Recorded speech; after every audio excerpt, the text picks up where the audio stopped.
Hello everyone, welcome to A Foreigner Farming in the Philippines. I want to do a little Azolla pit update. I really couldn't be more pleased with how this Azolla has come back. I harvested out of these pits this morning, almost every pit here, to move to the last of the pits that we're going to have producing. I drained the water in this pit and replaced it with fresh water. You can see clearly the difference in this pit and the one to the left and the right of it. The urea is definitely a no-no. The nitrogen. If it doesn't start greening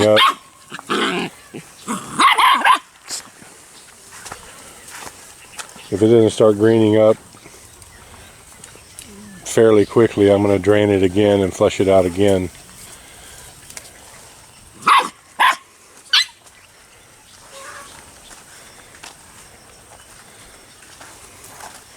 But I harvested out of these 4 pits right here, in addition to, let's see, I harvested out of 1, 2, I didn't harvest out of the high urea pit. So I harvested out of 3, 4, 5, 6, 7 pits, 8, 9. I can't remember if I harvested out of this one or not. At least 8 pits I harvested out of this morning and put in these other pits. And I had made that video, I don't know, last Thursday or Friday, or was it Saturday? I can't remember.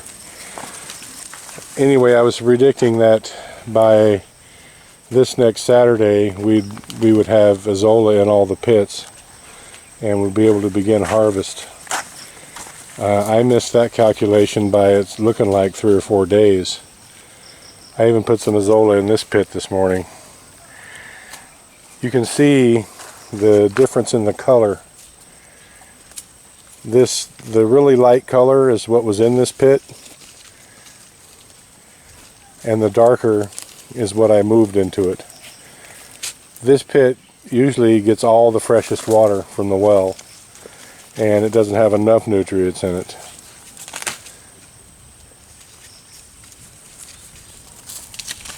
But all these pits, we'll be able to harvest Azolla out of all of them day after tomorrow, and out of all but these last 3 we'll be able to harvest tomorrow.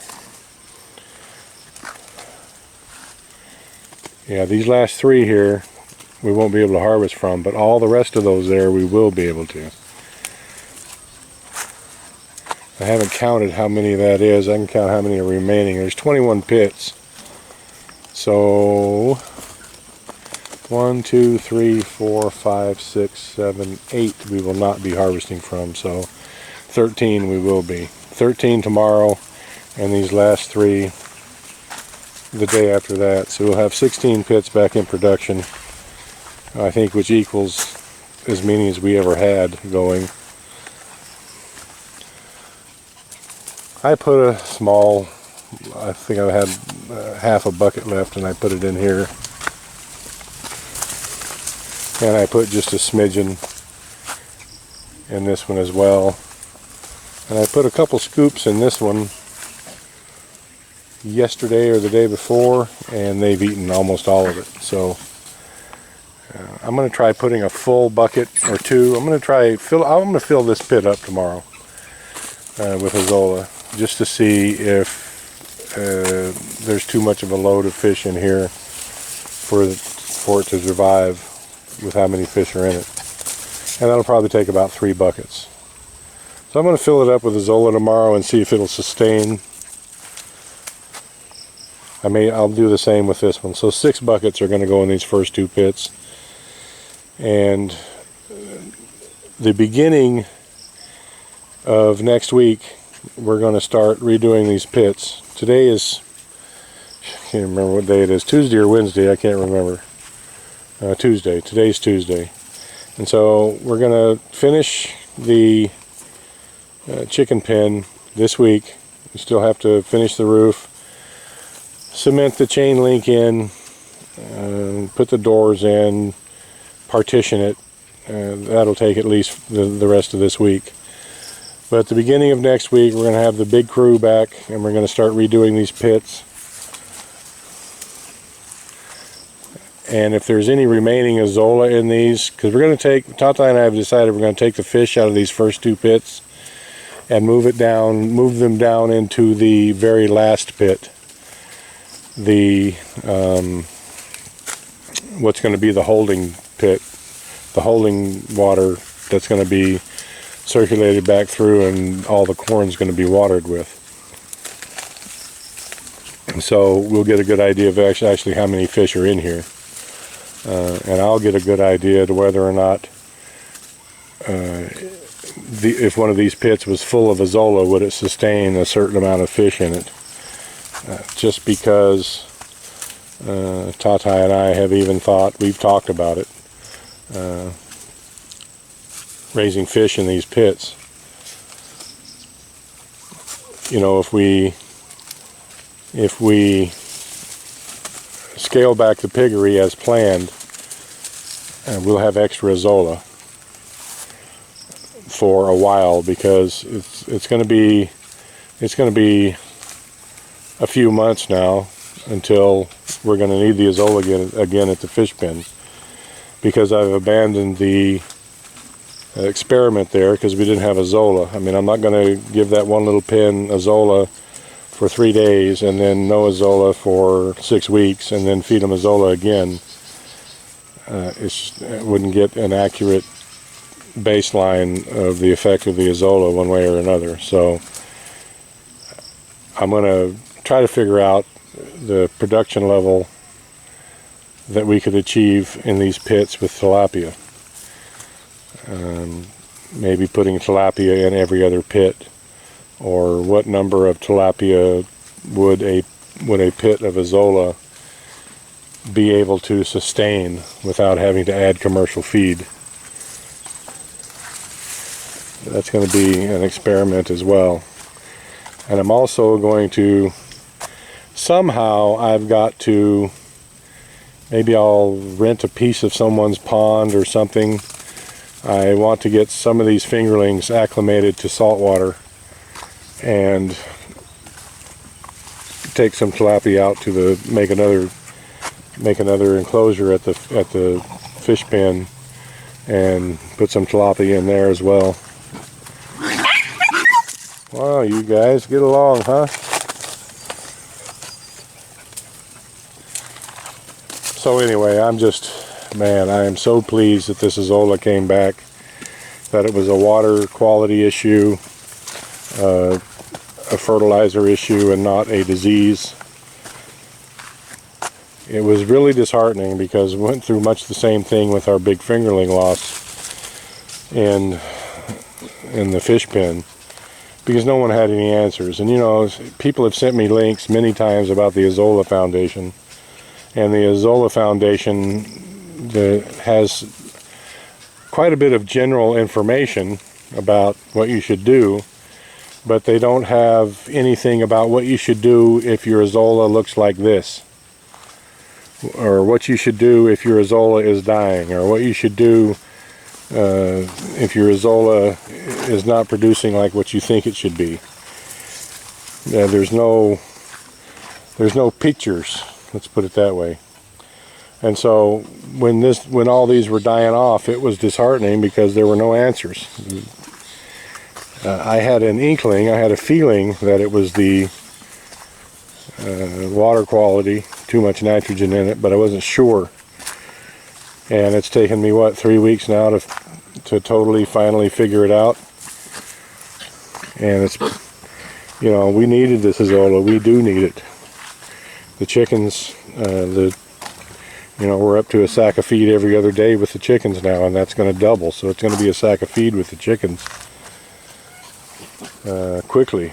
And if we could cut that in half with the Azolla, which I'm sure we can now, we have enough Azolla production now to do that. So it's going to be a big help to us, and it's such a burden off my mind that this has come back the way that it has. You know, I was talking in the beginning of this video about redoing those pits down there. I guess we should finish up here first. I guess we should finish these pits. This one still leaks. We put a double tarp in it. It's still leaking. That's what's coming out the end here. Don't know what the problem is, but it's definitely still leaking. This pit has to be dug down. This pit's leaking so much that this water, I'm sure, may be seepage that's coming from this pit. But it looks to me, by the naked eye, if we were down at that end, I think the soil is still higher than the water level of the Azolla, and at this end, if all things being equal, the height of the water from this pit, if it was equalized into this one, we might have an inch of water in this one, maybe. So we're going to have to do with this one what we did with that pit over there, is take half the plastic out, dig it down. We marked this. Tata had Tata bring his level down, his plastic tube, liquid in a plastic tube, and we measured from the bottom height, from the bottom of that pit to a level on this. He marked this. It's been a week now. I don't even know if it's still visible. Maybe he can find it. But anyway, this pit's got to go down 4 to 6 inches, maybe 8 inches down at that far end.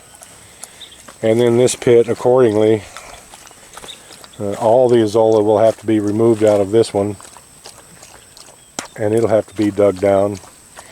I think what we'll do is complete this when we get this pin that doesn't have any Azolla in it, when we get it dug down and get it operational, and we're going to move to this one. I think we'll finish this storage pit up, get the liner in it, get it full of water. It doesn't have to be full of water. We can drain this water into it. Get a couple inches of water in it, move all the Azolla and the water, just drain everything into this pit, and then it'll make redoing this one very easy. So we're going to use that liner, not the liner, but we're going to use the 12-foot trapal, because this still has to go down quite a bit deeper. It's only a couple inches, that water is only a few inches deep. So this end needs to go down about a foot, and that end needs to go down 2 feet. Because I wanted this to be 4 feet deep with 4 feet sides, and it's what was it, 3 feet. We got a 12-foot wide tarp, so and the pit itself is almost 6 feet wide, so 3 feet sides. So this may be it may be deep enough. We just need to even it out. So that's the plan. So the beginning of next week, that's what we're going to focus on, is finishing up these pits. That'll probably take all week. And then the beginning of the week after that, we'll begin redoing those first several pits, 5 or 6, and get the corn planted back in them. I would anticipate there's not the amount of digging in those up there that there would be in these, so we might get all 6 of those done that week, and then we will reassess and see how much farther down we're going to come with that new fancy tarp that we're going to use. Probably budget is going to be a big factor. I've instructed Tata, when he gets time, to go into town and price it. See if he can get a better price than I was quoted. It's expensive. I think I was quoted 190 pesos a meter. So that's like $1 a foot.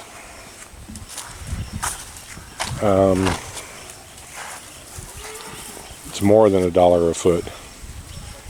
And you figure I got 20 pits, I don't know, just say 50 feet long. That's 1,000 feet. So that's $1,000 US just in the tarp. Some of these are longer than 50 feet. These down here on the end are. So it's going to be a budgetary restraint. We're not going to, not only is there no need to do them all, but we don't have the money to do them all. We could probably get up to this point where we've harvested all the corn, because that's the tarp that's in the worst shape. So maybe we'll shoot. Our goal will be to come to here to do all these pits and to get to this one right here, because this tarp is starting to give up. What we had thought was the cheaper quality tarp, as turned out, it lasts longer. Even though this gray tarp is thinner, it's a better quality. This orange and blue tarp is nice and thick, and we thought it was the good stuff. And so we went back to it down there. But it turns out this thin, crinkly gray and blue tarp is a much better quality than that orange and blue tarp. So I don't know how long this is going to last. I mean, there's no visible signs of decay in any of it. And we're going on 3 months, so I don't know.